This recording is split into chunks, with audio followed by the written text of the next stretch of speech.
আকাশবাণী কলকাতা গ্রামীণ সংবাদ পড়ছে প্রিয়া বিশ্বকর্মা। চলতি খরিফ মৌসুমে রাজ্যের কৃষকদের কাছ থেকে ন্যূনতম সহায়ক মূল্যে এ পর্যন্ত ৫৬ লক্ষ টনের বেশি ধান কেনা হয়েছে। এই পরিমাণ গত বছরের তুলনায় দ্বিগুণ বলে জানিয়েছেন সমবায় পঞ্চায়েত ও গ্রামোন্নয়ন দপ্তরের মন্ত্রী প্রদীপ মজুমদার।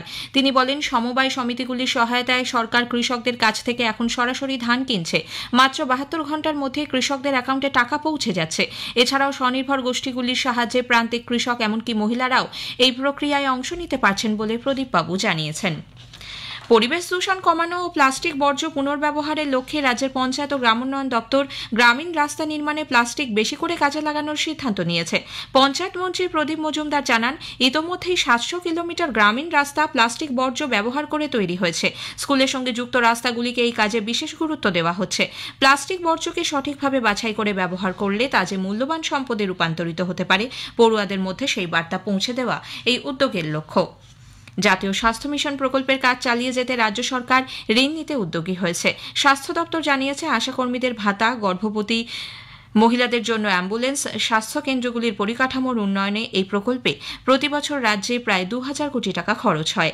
এই প্রকল্পে কেন্দ্রীয় সরকার ৬০ এবং বাকিটা রাজ্য সরকারের বহন করার কথা থাকলেও কেন্দ্র এখনও রাজ্যকে সেই টাকা দেয়নি বলে অভিযোগ।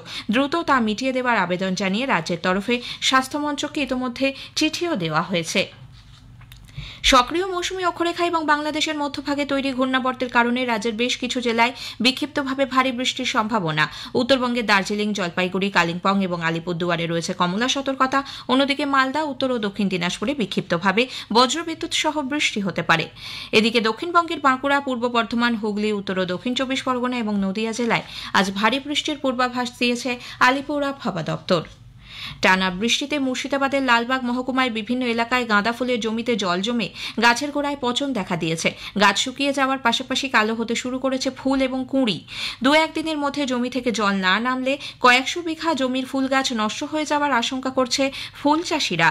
দীর্ঘ কয়েক বছর ধরেই লালবাগ মহকুমার রণসাগর, কমলাবাগ, নসিপুর, সন্ন্যাসীতলা, কুর্মিটোলা, নারকেলতলা, হরিগঞ্জ প্রভৃতি এলাকায় ধান, পাট ও সবজির পাশাপাশি সারা বছর ধরেই গাঁদা ফুলের চাষ হয়। কম খরচে বেশি লাভ হওয়ায় মহকুমার কৃষকরা গাঁদা চাষকেই জীবিকা হিসেবে গ্রহণ করেছেন। এদিকে বাবলা নদীর জল ঢুকে বেলডাঙ্গা ২ নম্বর ব্লকের কয়েকশো বিঘা কৃষিজমি প্লাবিত। শক্তিপুর থানার কামনগর, সাহারবাটি, কাটাইপোনা, কাতখালী, শক্তিপুর, সোনপাড়া ১ ও ২ নম্বর গ্রাম পঞ্চায়েতের বিস্তীর্ণ এলাকা জলমগ্ন। মাছ ধরতে গিয়ে মালদার হরিশ্চন্দ্রপুরের সুলতাননগরে এক পরিযায়ী শ্রমিক জলে তলিয়ে গেছেন। তরুণী মণ্ডল নামে ওই ব্যক্তি গতকাল সন্ধ্যায় বাড়ির কাছে জমা জলে মাছ ধরতে যান। তারপর থেকেই তার আর কোনো খোঁজ মেলেনি। আজ সকালে দেহ ভেসে ওঠে। গ্রামীণ সংবাদ শেষ হলো। এর পরের খবর বেলা ১২টা বেজে ৫০ মিনিটে।